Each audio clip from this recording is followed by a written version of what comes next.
जानकारी आप तक पहुंचा दें। हालांकि सूत्रों के हवाले से ये जानकारी हाथ लगी है। सूत्र बताते हैं कि प्रशांत किशोर को पटना एम्स नहीं बल्कि किसी अज्ञात स्थान पर लेकर जाया गया है। प्रशांत किशोर जो कि बीते कई दिनों से धरना दे रहे थे, अनशन पर भी बैठ गए थे, छात्रों की आवाज को बुलंद करते हुए नजर आ रहे थे, छात्रों की मांगों को दोहराते हुए नजर आ रहे थे। और ऐसे में चाहे उनकी वैनिटी वैन हो या खुद प्रशांत किशोर हो, लगातार विवाद का मुद्दा बनते रहे। और जबरदस्त हंगामे के बीच बड़ी खबर सामने आ रही है कि प्रशांत किशोर को अज्ञात जगह लेकर पुलिस गई है। इस वक्त ये बड़ी जानकारी आपको बता रहे हैं। प्रशांत किशोर जो कहा जा रहा था कि एम्स ले जाए गए हैं, लेकिन अभी जो जानकारी सामने आ रही है उसके मुताबिक ये कि प्रशांत किशोर को अज्ञात जगह लेकर पुलिस गई हुई है, क्योंकि माहौल इस वक्त पटना में जबरदस्त तरीके से गर्म नजर आ रहा है। हंगामा प्रशांत किशोर के समर्थकों का देखने को मिल रहा है और लगातार नारेबाजी करते हुए, बयानबाजी करते हुए जो समर्थक है प्रशांत किशोर के, वो नजर आ रहे हैं। ये तस्वीर आपको पटना की दिखा रहे हैं, जहां देखिए ठंड तो जबरदस्त है, लेकिन प्रशांत किशोर के जो समर्थक है वो जबरदस्त तरीके से बवाल काटते हुए नजर आ रहे हैं। और इस पूरे विवाद के पीछे की वजह सिर्फ इतनी है कि बीपीएससी के जो छात्र हैं विरोध प्रदर्शन कर रहे थे। इस विरोध प्रदर्शन में प्रशांत किशोर शामिल हो जाते हैं और इसके बाद प्रशासन बार बार ये कहता है कि आप आमरण अनशन नहीं कर सकते हैं, लेकिन इसके बावजूद भी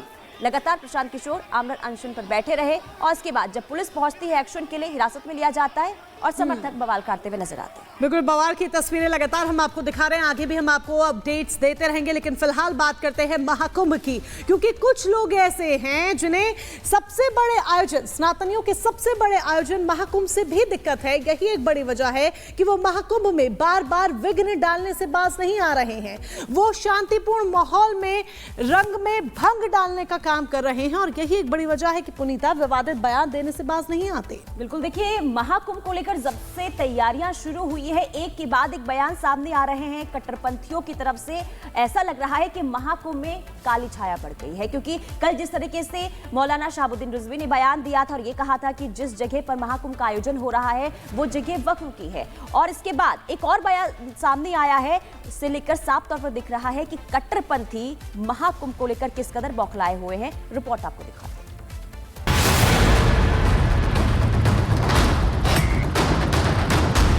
बरेलवी का बयान। तंबू वगैरह लगाए गए हैं, इंतजाम किए गए हैं, मेला लग रहा है। ये वक्फ की जमीन है और वहाँ के मुसलमानों की जमीन है। कुंभ की जमीन पर घमासान। मौलाना कह रहा है वक्फ की जमीन है, वो झूठ है, एकदम असत्य है। वो देवता से पूजित जमीन है। 13 जनवरी से प्रयागराज में सबसे बड़े आध्यात्मिक मेले का शुभारंभ होने जा रहा है। संगम तट पर आस्था की डुबकी लगाने के लिए करोड़ों की तादाद में साधु संत और आम जन पहुंचेंगे।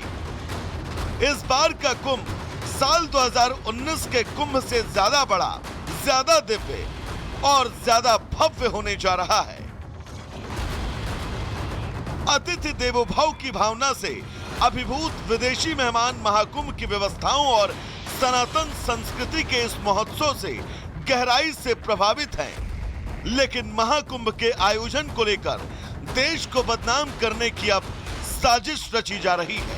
कुछ मौलाना महाकुंभ पर वक्फ का ग्रहण लगाने की कवायद में जुटे हैं, कुंभ की जमीन पर वक्फ का दावा ठोक रहे हैं। जो जमीन है, जिस जमीन पर, जमीन के बहुत सारे हिस्से पर जो शामियाने तंबू वगैरह लगाए गए हैं, इंतजाम किए गए हैं, मेला लग रहा है, ये वक्फ की जमीन है और वहाँ के मुसलमानों की जमीन है। 55 बीघे की जमीन पर जो वक्फ जमीन है, वो जमीन पर कुंभ मेला लग रहा है।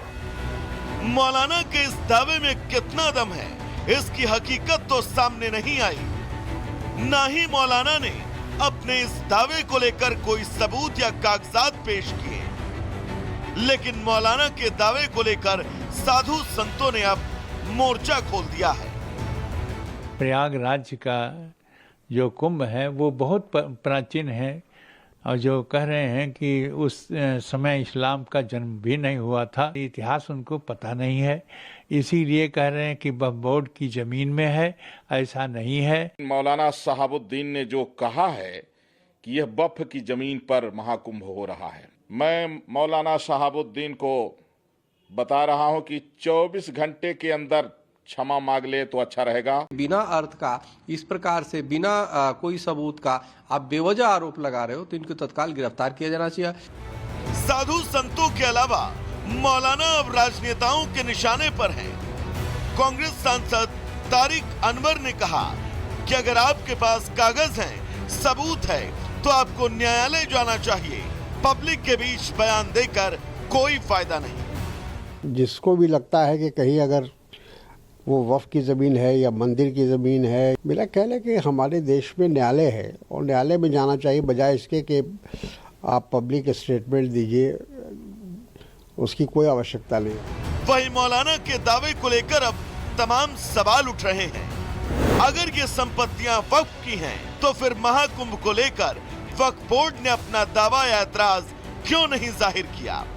अगर संपत्तियों पर वक्फ का मालिकाना हक है, तो दावा करने वालों ने कोई ठोस जानकारी या दस्तावेज सामने क्यों नहीं रखे? क्या जानबूझकर विवाद खड़ा करने की कोशिश हो रही है? महाकुंभ का धार्मिक और पौराणिक महत्व है। कुंभ को लेकर जानबूझकर ऐसे मुद्दों को हवा दी जा रही है जिससे विवाद खड़ा हो। लेकिन विवाद खड़ा करने वाले शायद ये भूल जाते हैं कि यूपी में योगी की सरकार है और यहाँ सनातन के खिलाफ जहर उगलने वालों के खिलाफ क्या सलूक होता है, ये पूरी दुनिया जानती है। Bureau report, Republic Bharat. तो मौलाना के आपने बेतुके बयान को सुना और दूसरी तरफ आपको विपक्ष के बयान को भी सुनवाएंगे क्योंकि देखिए, एक तरफ जहां शासन प्रशासन सोए है, पूरी कोशिश ये कर रहा है कि महाकुंभ को दिव्य भव्य बनाया जाए और यही वजह है कि सरकारी मशीनरी को भी पूरी तरीके से मौनिका झोंक दिया गया है। लेकिन दूसरी तरफ विपक्ष जो है इसे लेकर सवाल उठा रहा है। बिल्कुल, विपक्ष उस पर सवाल उठाते हुए नजर आ रहा है और न सिर्फ बेतुके बयान विपक्ष की तरफ से सामने आ रहे हैं, बल्कि देखिए महाकुंभ का जो पानी है, जिसमें लोग आस्था की डुबकी लगाएंगे, उस पानी को लेकर ही अब बेतुका बयान समाजवादी पार्टी के विधायक ने दे दिया है। क्या कुछ उन्होंने कहा और किस तरीके से अब इस पर सियासत हो रही है, इस रिपोर्ट के जरिए देखिए।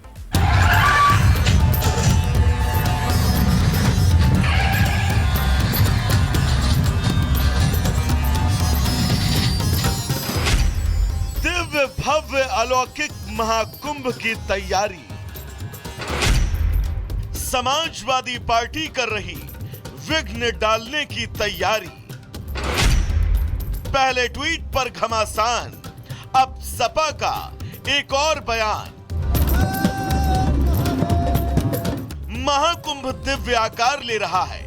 पूरा कुंभ क्षेत्र दिव्यता के उस स्वरूप में ढल रहा है और इतिहास इसकी भव्यता की गवाही खुद कई पीढ़ियों तक देता रहेगा।